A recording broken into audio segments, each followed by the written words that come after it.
Okay, that's enough, Rupert. That's enough. They get the idea. Oh, hello. Shintigercurl here. That dude in the straw hat, bringing you yet another awesome video. That's right, I'm back. After several weeks of hiatus to recover from oral surgery, as well as deal with some personal family issues, I'm back for my first review since my hiatus. And what a review we have. It is Monday night. You just know what that means. It's time for some Raw. We are 1 week away from the next WWE pay-per-view event, Extreme Rules, where things get extreme, or as extreme as they can get in this era. So, what's gonna go down? I got my notes. Let's get started. We open, of course, with AJ Styles talking about his upcoming match, his no disqualifications match, or an Extreme Rules match. It's the same thing. Match against Roman Reigns for the World Heavyweight title. He talks about how he's sick and tired of people calling him a liar. I'm not one of them. Then Roman Reigns comes out to his theme song of Boo! You heard me. And of course, JBL tries to play it off like, listen to that reaction, that ovation. Love him. They're booing him. Can they get this through their heads? This is what I don't like about this whole shit, is that they are booking him like a face when they are booing him like a heel. So anyway, Roman talks about how he's been the champion, how AJ's been the champion everywhere he's been, but he's never been the champion. And gotten the belt from the guy. And never faced the Roman Reigns. Like, you've never faced a wrestler the caliber of me. Roman, AJ has lost. Even the people that even the jobbers that he has beaten in his career have greater skills than you. I can name off all the guys that are better than you that AJ's beaten.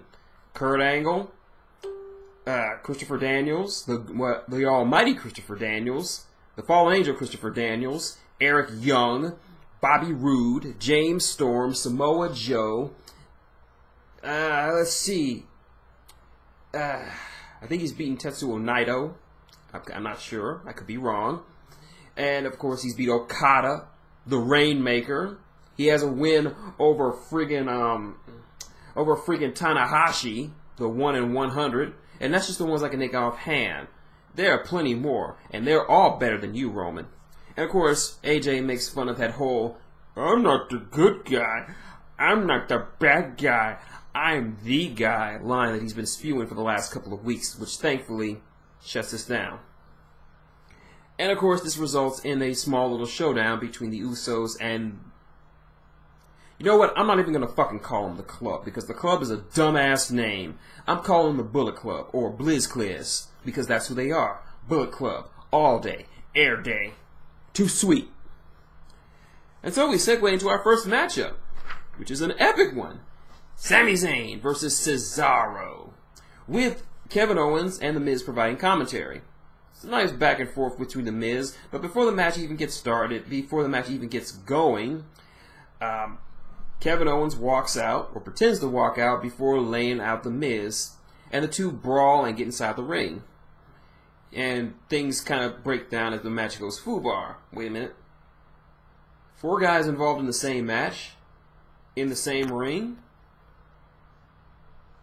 Now hold on a minute there, player.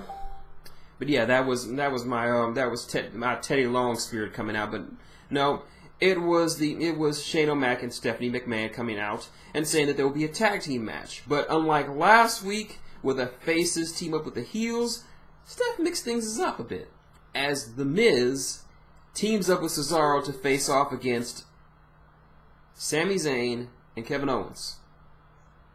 This is the last time I saw these two wrestle together as a tag team was at Final Battle 2009. Yeah, 7 years ago. Wow. So anyway, this was an awesome matchup. Very interesting dynamics all the way through, since pretty much everyone didn't like everyone. Nice little back and forth. Cesaro once again shows why he is a fucking beast in the ring by pulling off some of the Miz's moves, including the skull-crushing finale.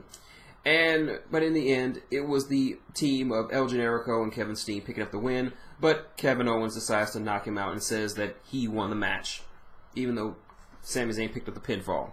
I don't care. Awesome. Next up, we have a debuting tag team of Primo and Epico. Now, for those of you who know, Primo and Epico have been with the company for a long time. This is their third gimmick change. First time, they were, I don't know, just regular dudes who happen to be related to Carlito. The second one was, of course, Los Matadores. And now they are the shining stars of Puerto Rico. And for me, I like this gimmick. It shows off their wide variety of moves that they never got to show off as what is it? El Matadores. And of course, we had some jobbers. Some honest to goodness jobbers. I mean, they are indie guys, sure enough. I don't even know their names. Someone will probably say it in the chat. But yeah, they were jobbers. And they did the job. And Primo and Epico looked pretty damn balls out awesome. Hopefully this will turn out good for them. Next up, Dean Ambrose decides to call out Chris Jericho for the vicious murder of his best friend, Mitch, the houseplant. Jericho says that Dean is not the biggest lunatic there. Jericho is. And he will agree to face off against Dean at this Sunday's event, Extreme Rules. And that's when Dean unveils a nice little addition as he brings down the steel cage with a wide variety of weapons, from straitjackets to the barbed wire baseball bat to... Mitch Jr., the son of Mitch, and a strap? Wait a minute. Does this mean the return of the apple pie Indian strap match, brother? We're gonna tell you, Chris Jericho, now you're gonna learn the power of the apple pie Indian strap match. And as you see my eyes roll back in the back of my head as Dean Ambrose turns into John Moxley, I look over to the strap master Jimmy Hart and I tell him, give me the apple pie Indian punishment strappage #1. And I whip you, for I am the lunatic fringe.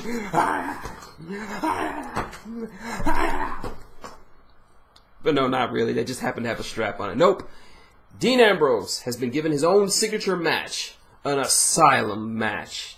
I don't know the rules, and I don't care to know, but I am officially hyped for this match. Yes. Sorry, Roman. Once again, you are not the main event of this particular event. Next up, we got some women's action as Becky Lynch takes on Dana Brooke.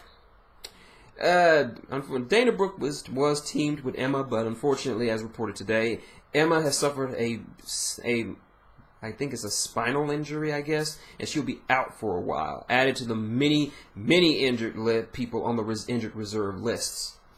So yeah, this is a pretty good match. Dana Brooke continues to impress in the ring. For those of you who say she sucks, Eva Marie, your point is invalid.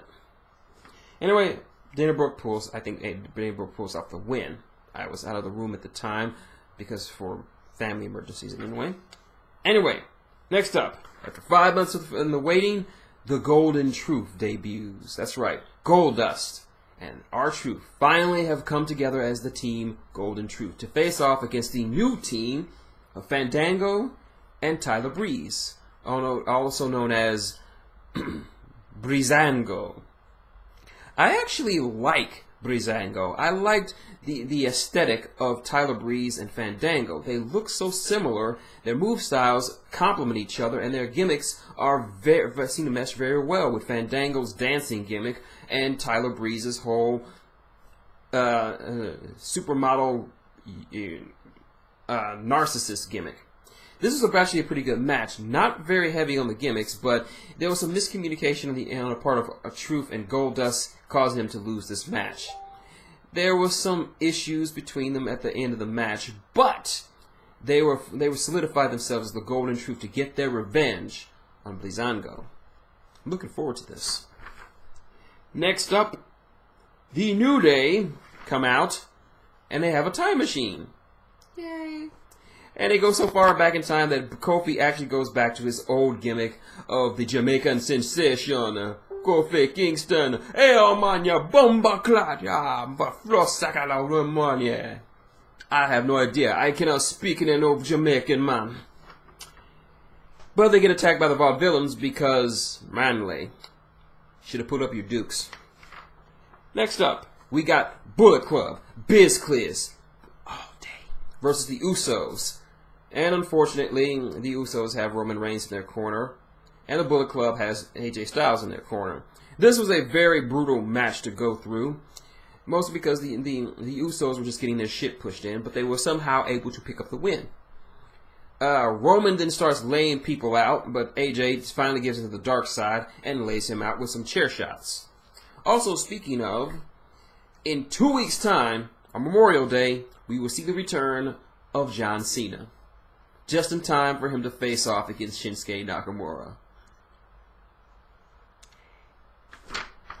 Anyway, next up, Big Cass, still holding it down for his homeboy Enzo Amore, who's still out with a concussion, against one half of the Dudley Boyz, Devon.